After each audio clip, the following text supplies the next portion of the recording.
विद्यार्थियों, विश्व की सभ्यताओं के अंतर्गत आज हम चर्चा करेंगे रोम की सभ्यता में अर्थव्यवस्था, economy in Rome civilisations.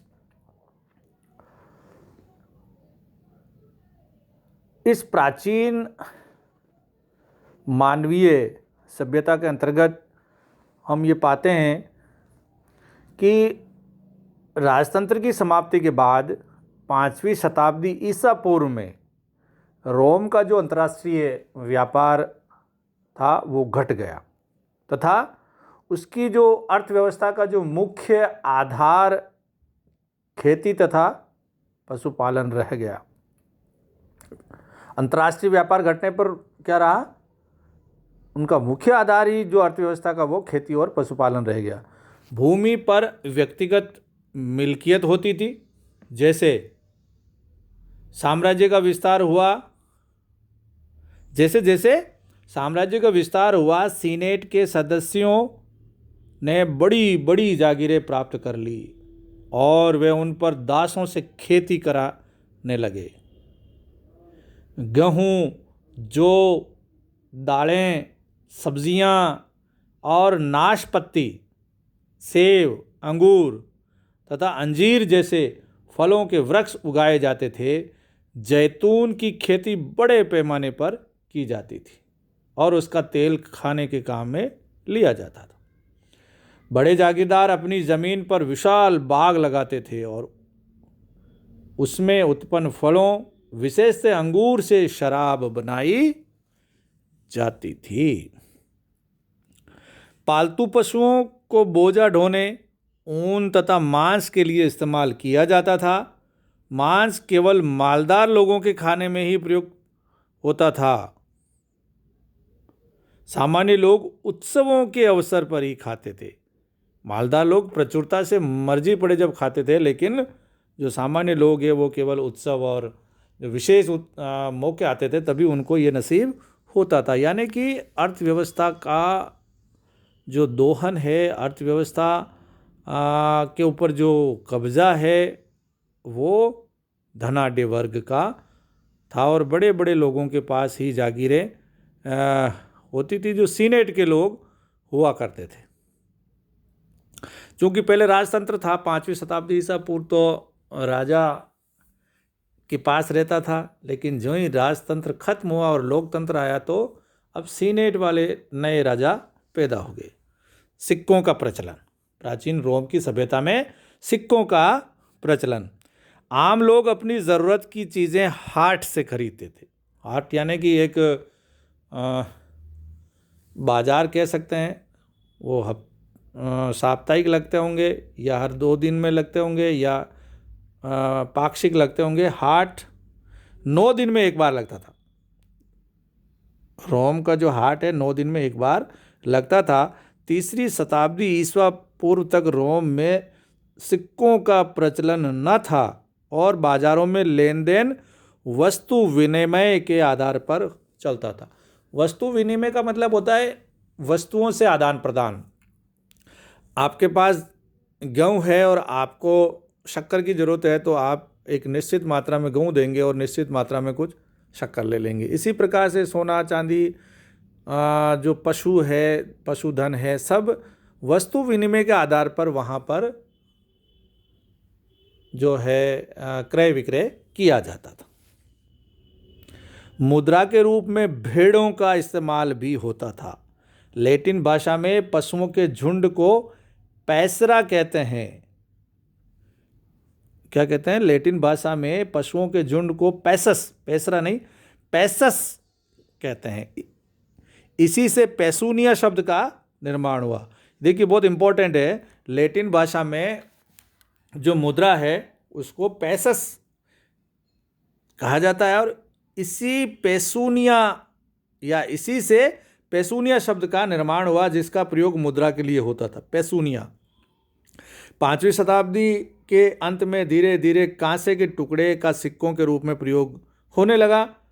Italy में सबसे पहले नेपल्स ने यूनानी भाषा की मुहर वाले कांसे के सिक्के जारी किए। नैपल्सिक शासक ने यूनानी भाषा की मुहर वाले कांसे के सिक्के जारी किए थे। इसके बाद रोम ने भी कांसे के सिक्के जारी किए, यानी रोम से पहले इटली में हो गए थे और वहाँ से फिर रोम में भी जारी किए जाने लगे। लेकिन यहाँ पर रोम की मुहर शीघ्र ही चांदी व सोने के सिक्के पर भी लगने लगी और यहाँ सोने और चांदी के सिक्के भी जारी किए जाने लगे। कहाँ? रोम में। इटली में तो कांसे से शुरू हुआ, लेकिन रोम में पहले कांसे के और उसके बाद ही चांदी और सोने के सिक्के भी जारी किए गए। उद्योग तथा व्यापार। एट्रस्कन काल में रोम में मिट्टी के बर्तन तथा कांसे और लोहे का सामान बनाने के उद्योग शुरू किए गए थे। 6ठी शताब्दी में रोम में बृहस्पति का जो मंदिर कैपिटोलिन पर बनाया गया था, उसमें जूना यानी कि स्वर्ग की रानी तथा मिनर्वा, जूना तो है स्वर्ग की रानी तथा मिनर्वा है बुद्धि की देवी सरस्वती की भी प्रतिष्ठा की गई। मिनर्वा को रोम में उद्योग व व्यापार की देवी माना गया। ये चित्र में आप प्राचीन रोम के शासकों को देख रहे हैं। रोम में आर्थिक गतिविधि व्यक्तिगत आधार पर दस्तकारों और व्यापारियों के हाथों के बजाय उनके संघों अथवा श्रेणियों गिल्ड्स के हाथों, श्रेणी का मतलब गिल्ड्स के हाथों में रही। वहाँ जहाज मालिकों का संघ, सुअर का मांस बेचने वालों के संघ, मदिरा व्यापारियों के संघ तथा बांसुरी वादकों, स्वर्णकारों, ठटेरों, लोहारों, कुम्हारों, रंगरेजों, मोचियों तथा चमड़ा पकाने वालों के अपने अपने संघ बने हुए थे और वो हर क्षेत्र में सक्रिय रहते थे। इन संघों को राज्य की ओर से प्रश्रय मिलता था। कपड़ा आमतौर पर घर में बुना जाता था और कपास तथा ऊन का सूत भी घर घर में काता जाता था। यानी कि उस जमाने में कितना एडवांस था रोम। इस काम में स्त्रियों और दासों का विशेष योगदान रहता था। दास और स्त्रियां सूत काटने, ऊन काटने में ज़्यादा योगदान देती थी। व्यापार रोम के लिए जीवन मरण का प्रश्न था। उसका साम्राज्य बहुत विशाल था, अतः उसके लिए यह बहुत आवश्यक था कि वे समूचे साम्राज्य के लिए अनाज की आपूर्ति और उसकी वितरण व्यवस्था पर ध्यान दें तथा सैनिक सामग्री की आपूर्ति बनाए रखें। अतः उसके लिए इस प्रकार की वस्तुओं के आयात निर्यात पर नियंत्रण लगाना आवश्यक हो गया था। तो ये व्यापार उस ज़माने में भी ज़रूरी था, क्योंकि विशाल साम्राज्य की आपूर्ति के लिए व्यापार का होना ज़रूरी था। फिर टेक्नोलॉजी यानी प्रौद्योगिकी।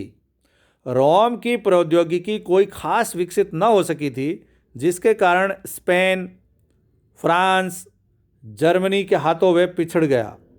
जो कभी उसका सामान आयात करते थे, रोम ने एक क्षेत्र में अवश्य उच्चतर प्रौद्योगिकी का विकास किया। वह क्षेत्र था भवन निर्माण और कलाओं का क्षेत्र, लेकिन उनमें उसकी अर्थव्यवस्था को जीवित रखने की सामर्थ्य नहीं थी। तो इस प्रकार से लोकतंत्र जब से रोम में आया 5वीं शताब्दी ईसा पूर्व के बाद, तब से उत्तरोत्तर जो विकास की गति है वो धीमी पड़ी, व्यापार भी धीमा पड़ा और प्रौद्योगिकी क्षेत्र में भी रोम की स्थिति ज़्यादा कुछ अच्छी नहीं रही। इससे पूर्व जब अधिनायकवाद था या राज्यशाही का शासन था, तब राजाओं ने अपने अपने प्रयास करके वहाँ पर उद्योग धंधों को, स्थानीय जो उद्योग धंधे वो कुटीर उद्योग और अंतर्राष्ट्रीय व्यापार, हर क्षेत्र में उन्होंने उन्नति की। इसके कारण रोम बहुत फल फूल रहा था। लेकिन राजतंत्र के विरुद्ध विद्रोह हुआ और उसके बाद में जब राजतंत्र का पतन हो गया और सीनेट की स्थापना हुई, तो वो सीनेटर अपने अपने तरीके से उन्होंने राज्य चलाने की कोशिश की, जिसके कारण रोम का जो आर्थिक विकास जिस गति से होना चाहिए था वो नहीं हो पाया। धन्यवाद। Professor Jalaluddin Kathat, SD government college.